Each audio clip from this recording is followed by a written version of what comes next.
தமிழ்நாடு பொதுப்பணித்துறை ஊழியர் சங்கம் பல்வேறு கோரிக்கைகளை முன்வைத்து தலைமை பொறியாளர் அலுவலகம் முன்பு கவன ஈர்ப்பு ஆர்ப்பாட்டத்தில் ஈடுபட்டனர்.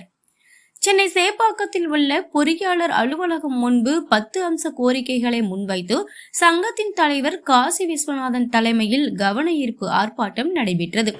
இன்று நடக்கும் ஆர்ப்பாட்டம் வெல்லட்டும் வெல்லட்டும், கவன ஈர்ப்பு ஆர்ப்பாட்டம் வெல்லட்டும் வெல்லட்டும், நிரந்தரமாக்கு நிரந்தரமாக்கு, தினக்கூலி பணியாளர்களை நிரந்தரமாக்கு, பணி வரைமுறை செய்தது,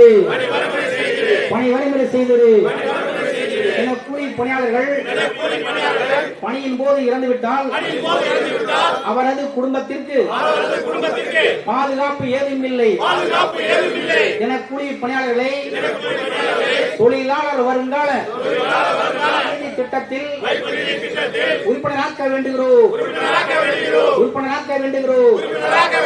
தினக்கூலி பணியாளர்களுக்கு பொங்கலுக்கு வழங்க வேண்டிய கருணை தொகை 1000 உடனடியாக வழங்கிடு. 2 ஆண்டுகளாக நிலுவையில் இருக்கின்ற உங்கள் கருணை தொகையினை உடனடியாக வழங்க வேண்டும்.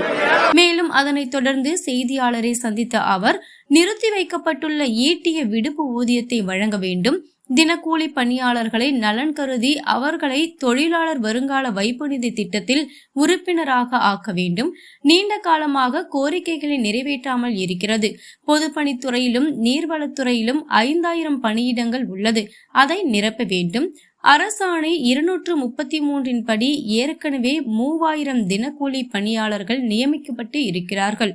இவர்களில் பல பேர் ஓய்வு பெறக்கூடிய சூழலில் இருக்கிறார்கள், சில பேர் இறந்துள்ளார்கள். இவர்களுக்கு பணி நிரந்தரம் செய்ய வேண்டியது என்பதன் எங்களுடைய கோரிக்கை. பழைய ஓய்வூதிய திட்டத்தை அமலுக்கு கொண்டு வர வேண்டும்.